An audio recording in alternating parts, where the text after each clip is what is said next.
Bonjour à tous ceux qui m'écouteront. Voilà, je vais raconter mon témoignage, le témoignage de ma vie et ma rencontre avec le Seigneur Jésus. Mais pour que tu comprennes bien d'où le Seigneur Jésus m'a sorti et ce qu'il a été capable de faire dans ma vie et ce qu'il serait capable de faire dans la tienne si tu t'attends à lui, eh bien, je vais devoir te raconter ma vie depuis le début. Pour que tu comprennes bien comment était ma vie avant de rencontrer Dieu. Alors j'espère que tu seras patient, car mon témoignage a beaucoup de détails, et je veux pas en oublier. Car si j'ai beaucoup souffert, je le sais aujourd'hui, c'est pour que des personnes comme toi puissent se poser les bonnes questions et tourner leur regard vers Jésus-Christ. Je suis un garçon qui n'a pas été élevé dans un foyer chrétien. Tout petit, j'ai eu un père qui me frappait, moi et mes frères et sœurs.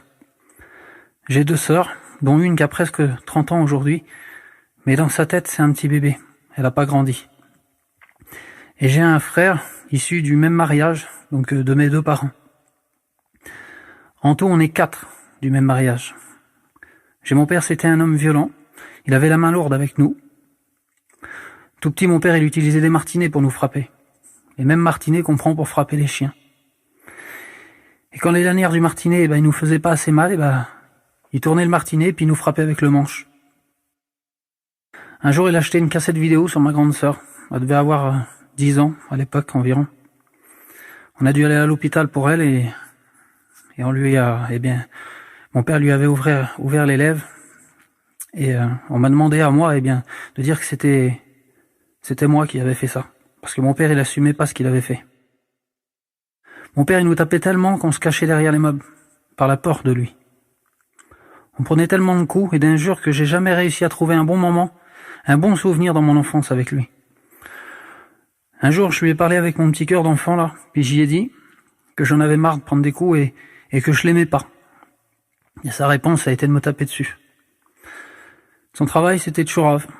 Il faisait des magasins, la nuit, les maisons, et puis j'en passe. Il nous arrivait d'être réveillés, parfois en pleine nuit, de le voir débarquer avec plein de cartons remplis d'affaires. Mais comme on gagne jamais à jouer avec le monde, une nuit, c'est la gendarmerie qui est venue le chercher, qui nous a réveillés. Ils sont venus pour le chercher, puis lui, il s'est caché en dessous le lit. Ils ont pas mis longtemps à le trouver. De là, je voyais plus que mon père à travers les barreaux du parloir. Ça a duré pendant 1 an, ça. Après, on n'allait plus le voir. J'avais pas trop envie de le voir, moi. Le fait qu'il soit parti, ça me soulageait dans mon cœur d'enfant. Il avait pris 3 ans, et puis ma mère en a profité pour divorcer d'avec lui, pendant qu'il était là-bas. Pendant ces 3 ans là, moi, je me suis retrouvé un peu à traîner les rues à Cléon. J'allais jusqu'à Elbeuf tout seul. J'avais 7 ans à peine quand il est rentré là-bas. Ma mère s'est retrouvée toute seule avec 4 enfants sans travail. Je la voyais parfois vendre ses affaires à elle pour pouvoir nous donner à manger. Parfois, elle a sauté des repas là, puis elle nous regardait manger. Pour que nous, ses enfants, puissent manger à notre faim. Ma mère l'a déjà pensé au suicide et mon père aussi, pendant qu'il était là-bas, dans la prison là. Et ça, je l'ai su que très tard. Puis un jour, elle était pas bien et elle nous a placés dans un foyer. Moi et ma grande sœur, elle a gardé 2 enfants et puis moi et ma grande sœur, on s'est retrouvés dans un foyer, à Wassel.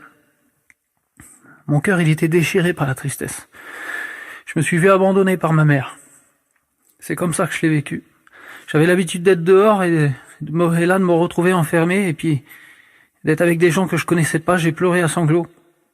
Et je me suis caché en dessous le lit et je voulais plus voir personne. J'ai hurlé de douleur.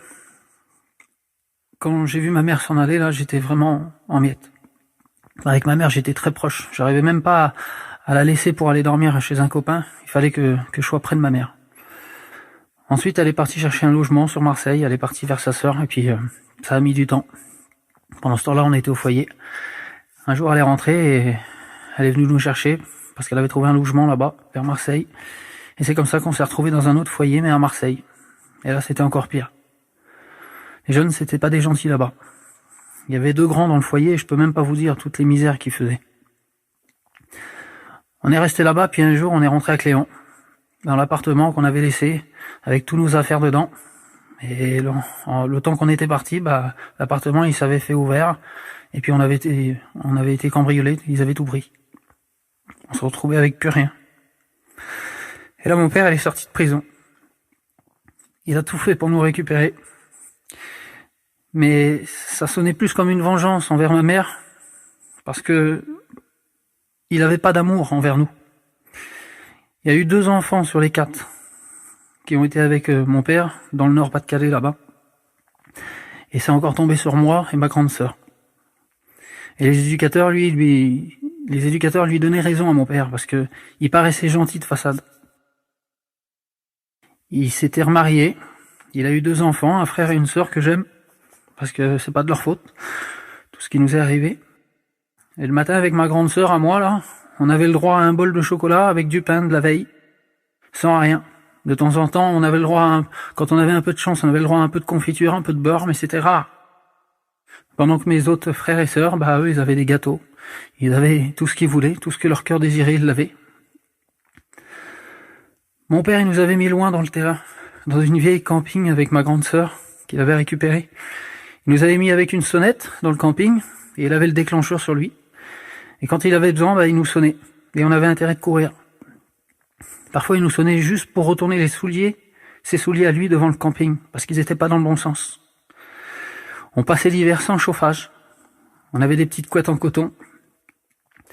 Il faisait tellement froid l'hiver qu'on se mettait en boule en dessous les couettes. Pendant que lui, il avait son chauffage dans le camping, Seigneur. Notre respiration, elle faisait de la buée sur les fenêtres le matin. Par la froid qu'il faisait, les gouttes d'eau, ils étaient gelées. Moi, l'amour d'un père, je peux pas dire que j'ai su ce que c'était avant de rencontrer le Seigneur. J'avais 9 ans et je prenais des coups comme pas possible. Il nous a empêchés pendant tout ce temps-là. Il nous a empêchés de voir notre mère et notre petite sœur et mon petit frère pendant ces 7 ans. Et parfois, il nous narguait. L'été, il passait devant chez ma mère et puis on n'avait pas le droit d'aller la voir. On mourait dans notre cœur pour la croiser. Des fois, je m'imaginais la voir au coin d'une rue, là, et courir vers elle. J'ai été insulté par mon père. J'ai été rabaissé, humilié. Il m'a craché dessus, plusieurs fois. Il me mettait des claques en nous disant « Approche-toi ». Plus près, qu'il disait. Il nous disait « Tends ta joue. Si je te loupe, t'en reprends une autre ». Et nous, on tremblait parce qu'on savait. On savait ce qu'il allait faire. Et on savait la douleur qu'on allait avoir. Les claques qu'il nous mettait, c'était des claques qu'on aurait pu mettre à un homme. Parfois, on en tombait par terre. Seigneur, comment c'est possible de voir ton enfant, ton petit bébé, de le regarder et de déchaîner sa colère sur lui. À la fin, je lui souhaitais la mort à mon père. Des fois, il nous punissait, il nous mettait face à un mur, là, les 2 bras tendus, jusqu'à ce qu'on ait des crampes et qu'on baisse les bras. Il s'asseyait derrière nous, puis il nous regardait. Et quand nos bras, ils s'abaissaient, il nous les faisait relever en nous mettant des coups. Et comme avec le temps, ça devenait plus facile pour nous, il nous mettait des poids dans les mains. Des conserves ou des vases, peu importe ce qu'il trouvait. Parfois, il nous les scotchait aux mains. Plusieurs fois, il nous a frappés avec des manches à balai, moi et ma sœur. On prenait des coups jusqu'à ce qu'il nous brise les manches sur nous. Ça nous laissait des empreintes boursouflées sur la peau. À l'âge de 11 ans, là, j'étais tellement mal que j'étais dans le petit jardin qu'il avait, mon père, là. C'est là où il stockait sa ferraille. Et j'ai pris un câble électrique qu'il avait là. J'ai fait un nœud coulissant et je l'ai accroché à une branche d'un arbre. Je suis monté sur une caisse, j'ai passé le câble autour de ma tête. J'ai attendu un peu puis je l'ai enlevé le câble, parce que j'ai eu peur. Mais je vous le dis en vérité, j'ai pas eu peur de la mort, parce qu'à cet âge-là, je savais pas c'était quoi moi la mort. J'ai eu peur de me louper, et que mon père me tombe dessus, et que là qu'il me fasse encore plus de mal. J'ai eu plus peur de mon père que de la mort. C'est de vous dire à quel point il était mauvais avec nous. Le temps il a passé, puis j'ai grandi un peu, puis mon père il a voulu me mettre un coup un jour, et j'ai réussi à tenir son poing. Et quand j'ai tenu son poing, j'ai eu une force dans moi, et j'ai commencé à me dire ça peut changer maintenant. Et j'ai commencé à me rebiffer contre lui. Je me laissais plus faire. Il me tapait dessus, je prenais les coups, mais je les sentais plus à force. Et je rigolais. Puis un jour, j'ai pris mes affaires de moi-même et puis je les ai ramenées à... J'ai téléphoné au père d'une fille que je fréquentais, une petite raclie. Et j'ai dit de venir chercher mes affaires au bout de la rue, sans que mon père le sache. J'étais désespéré, je savais plus quoi faire et puis je voulais partir. Et quand mon père il a su ça, j'étais dans mon camping et lui il est rentré avec une pelle et il a tout cassé. Il a tout cassé ce que j'avais fait de mes mains. J'avais un petit lit dans le camping, c'était le mien. C'était moi qui l'avais fait le lit, sinon je dormais par terre. J'avais des petites affaires que j'avais récupérées de droite et de gauche là, et puis pour faire ma petite chambre à ma façon. Il a tout cassé à coups de pelle. Et là je m'étais dit que j'allais dormir chez les parents de la raclie, que j'allais m'en aller. Et quand je suis arrivé là-bas, ça s'est pas passé comme moi je pensais. Parce que ces parents-là, ils m'ont dit, écoute, nous on veut pas que notre fille se mette avec un SDF. Donc on te ferme la porte. Donc là je suis parti de chez mon père. Pas d'affaires, 5 € dans les poches. J'ai acheté un petit bout de pain. J'ai acheté une petite canette et j'ai passé la journée comme ça, dehors. Et arrivé la nuit, fallait que je dorme. Ce jour-là, il y a eu un petit chien qui m'a accompagné toute la journée. Aujourd'hui, je sais que c'est Dieu qui l'a mis à mes côtés, le petit chien là. C'est pas grand chose, mais si vous saviez comment ça me rassurait la petite présence de la petite bête là. Il est resté du matin jusqu'au soir avec moi. J'ai dormi dans une petite maison qui était abandonnée. J'ai monté à l'étage, j'ai pris un bâton, j'avais peur qu'il y avait quelqu'un. Il n'y avait pas de carreaux, c'était vraiment une maison abandonnée. La petite bête, il est resté avec moi toute la nuit. Il m'a tenu compagnie. Le chien, il était tout blanc. Il avait pas une tache sur lui. Et quand on connaît Dieu, on sait que blanc, c'est un symbole de pureté. On sait que ça vient de Dieu. Dans mon cœur, j'en suis persuadé. Moi, je sais que c'est Dieu qui l'a mis sur mon chemin, ce petit chien-là. Ça m'a rassuré. J'ai passé la nuit dans cette maison. Et le lendemain, j'ai eu un coup de fil de mon oncle. Il m'a hébergé. Ensuite, de chez mon oncle, c'est ma cousine qui m'a hébergé parce que il pouvait pas tout le temps me garder. Et après, au bout d'un moment, je suis parti de chez ma cousine parce que je voyais bien que je prenais de la place et que ça allait pas. Et j'ai été hébergé donc dans un foyer vers des gadgets. Ils m'ont tendu la main, ils m'ont aidé. De là, ma sœur s'est mariée entre-temps. Elle m'a accepté chez elle. Et après, j'ai repris contact avec ma mère. Au début, je voulais pas trop prendre contact avec ma mère parce que mon père m'avait dit tellement de choses sur ma mère. Et quand j'étais petit, c'était des paroles qui résonnaient dans ma tête. Il disait, ta mère, elle t'a abandonné. Ta mère, elle est comme ci, elle est comme ça. Et à force, j'ai fini par le croire. Donc au début, je voulais plus la voir. Mais quand j'ai su que ma sœur avait repris contact avec, j'ai commencé à essayer de renouer le contact moi aussi. Donc je suis venu en Normandie. J'ai pris mes 2 petits sacs, j'ai pris le train avec toutes les petites affaires que j'avais. J'avais pas grand chose, mais ça tenait dans 2 sacs. Et je suis parti en Normandie.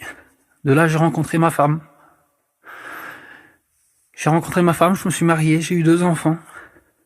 Mes beaux-parents, ils m'ont passé leur terrain qu'ils avaient acheté. J'avais tout pour être bien. Mais il me manquait quelque chose dans mon cœur. Mon cœur, il était détruit. J'avais plus rien de bon dans mon cœur. J'arrivais plus à dormir la nuit. J'étais rongé par l'angoisse. Vous savez, on dit souvent que Dieu existe. Nous, les chrétiens, on vous le dit.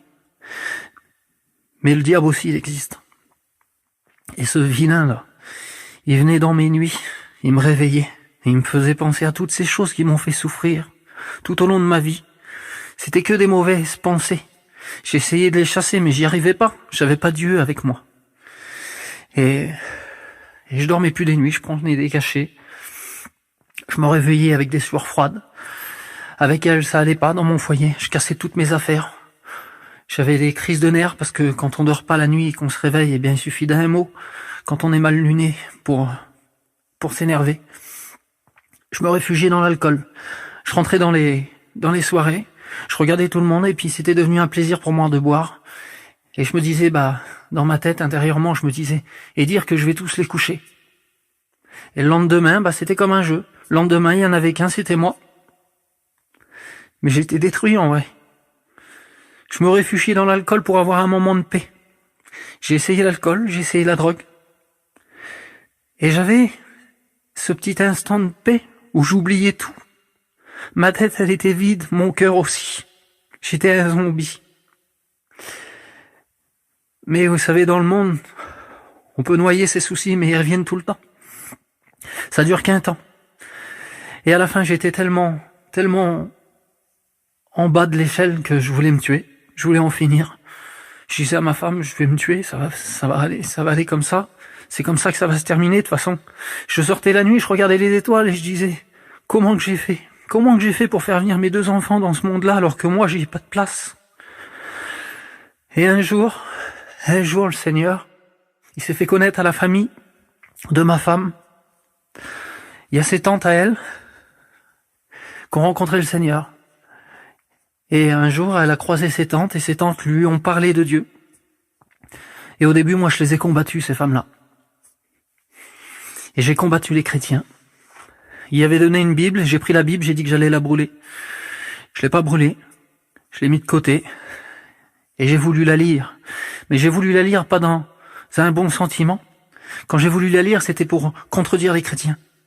Je lisais la Bible, et je contredisais les chrétiens, moi. Mais à un moment donné, j'ai voulu lire, le Nouveau Testament, j'ai commencé à comprendre qui était Jésus, et ce qu'il pouvait faire dans une vie. Même si j'y croyais pas forcément, je comprenais qu'il n'était pas mauvais et que c'était des bonnes choses quand même. Qu'il avait une intelligence dans sa façon de parler, dans sa façon de faire. Et mon cœur était travaillé tout doucement. Et un jour où j'étais vraiment au plus bas, je dis à ma femme, écoute, on va prendre le camping, tu vas prendre l'auto, et puis je vais prendre le camion, puis on va aller rejoindre ta famille là-bas en mission. Parce que de toute façon, je le sais, moi, que le diable, il existe. Donc maintenant, je vais savoir s'il y a du bien qui existe. De là, on a pris les petits à son cousin pour y ramener en même temps parce qu'il était sur la mission. Donc ils ont monté dans l'auto. Et vous savez, quand on se rapproche de Dieu, le diable se déchaîne sur nous. Lui, son but, c'est de nous éloigner de la vérité. Alors dès qu'il voit qu'il y a une brèche pour nous apporter la vérité, lui, il essaye de la refermer à tout prix. Mais les chrétiens, ils m'avaient prévenu de ça. J'ai fait 250 km avec la voiture, le moteur, il a cassé. J'ai abandonné l'auto sur le côté, je dis comment qu'on va faire? Et je dis, prends les petits, tu les montes dans le camping, et je dis, on va faire toute la route comme ça. J'ai plus de place devant le camping, devant le camion, j'avais plus de place, donc j'avais pas le choix. Et je dis, on va y aller. On va aller là-bas. Je dis, parce que ce qui m'arrive là, les chrétiens m'avaient prévenu. Et je dis, si vraiment le diable, il essaye de m'empêcher d'aller là-bas, je dis, même s'il faut que j'y vais à pied, j'irai là-bas. On a fait 1060 km pour les rejoindre. Ça a été le parcours du combattant. Le camion, il a chauffé. On n'a pas arrêté de s'arrêter sur le côté parce que le camion, on avait l'impression qu'il allait prendre feu. Ça faisait de la fumée sous le tableau de bord. À peine arrivé là-bas, à 30 km de notre distance, on avait fait toute la route, l'embrayage, il a cassé. Il y a eu plein de misère pour nous empêcher d'aller là-bas. Les chrétiens sont venus. On a pu arriver à destination. De là, il y a eu quelques réunions de fête. Quelques réunions auxquelles j'ai participé. Je commençais à prier tout doucement. Je commençais à demander des choses à Dieu. Et au bout de la 3e réunion, je me suis humilié. J'ai commencé à baisser la tête et puis à dire « Seigneur, si vraiment tu existes, si vraiment tout ce que ces gens-là m'ont dit c'est vrai, je dis Seigneur, je veux que tu me donnes la renaissance. Je veux que tu changes mon homme intérieur, parce qu'à l'intérieur de moi, c'est mort. » La réunion a continué et puis il y a eu quelques cantiques, quelques témoignages. Et à un moment donné, j'ai senti l'amour de Dieu entrer dans mon cœur. Je vais vous expliquer comment je l'ai ressenti. C'est comme si tout s'avait effacé autour de moi. Je voyais plus rien, j'entendais plus rien.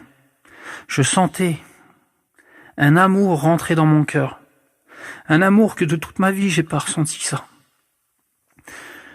Dieu a été capable de me faire ressentir l'amour qu'il avait pour moi. On peut dire à une personne qu'on l'aime, mais on peut pas lui faire ressentir vraiment ce qu'on a dans notre cœur. Le Seigneur, lui, il peut le faire, ça. Il m'a fait ressentir son amour. Et son amour, il était si puissant. Vous savez, la parole de Dieu, elle dit qu'un homme ne peut contenir l'amour de Dieu. Tellement son amour est insondable. J'en ai fait l'expérience ce jour-là. Il me remplissait d'amour et au bout d'un moment, j'ai été obligé de dire stop. Tellement que j'avais l'impression que le cœur, il allait exploser. Et pendant qu'il me remplissait d'amour, je sentais tout ce que j'avais emmagasiné pendant toutes ces années. L'angoisse, la colère, la haine, toutes ces choses-là qui me faisaient du mal, qui disparaissaient. Je les sentais vraiment partir de moi. Et je sentais l'amour de Dieu prendre place dans mon cœur. Et j'entendais sa voix, Seigneur. J'entendais sa voix qui me disait, tu vois, tout ce qu'il disait, c'était vrai. Et là, l'Esprit de Dieu est parti de moi. J'étais sur ma chaise. J'avais qu'une hâte, c'était que la réunion se termine pour aller voir ma femme et lui dire. Je pleurais comme un petit enfant qui venait de rencontrer son père. Dieu m'a donné en 5 minutes de temps plus d'amour que j'en ai eu dans toute ma vie. Je me suis levé, j'ai été voir ma femme, en pleurs devant tout le monde. J'avais plus honte de rien. Et je dis, ma femme, je dis, tu vois, je dis, le Seigneur dont on nous a parlé, je dis, je l'ai rencontré sur ma chaise aujourd'hui. Il a bouleversé ma vie. Moi qui fumais, j'ai plus besoin de fumer. Du jour au lendemain, à l'instant près où je l'ai rencontré, le lendemain, il y a eu une petite fête, un petit arrosage vers les chrétiens. Un anniversaire ou quelque chose comme ça pour un petit enfant, je crois. Ils avaient fait une petite soupe de champagne. Moi, je pouvais pas boire un verre sans me rouler par terre. Il fallait que je vais jusqu'au bout de la chose. Pour moi, boire un verre, c'était inutile. J'ai bu un verre. Il y a un oncle à elle qui est venu vers moi. Il est inconverti et il aime bien boire. Il m'a mis un coup de coude, il m'a dit, viens, on va rechercher un deuxième.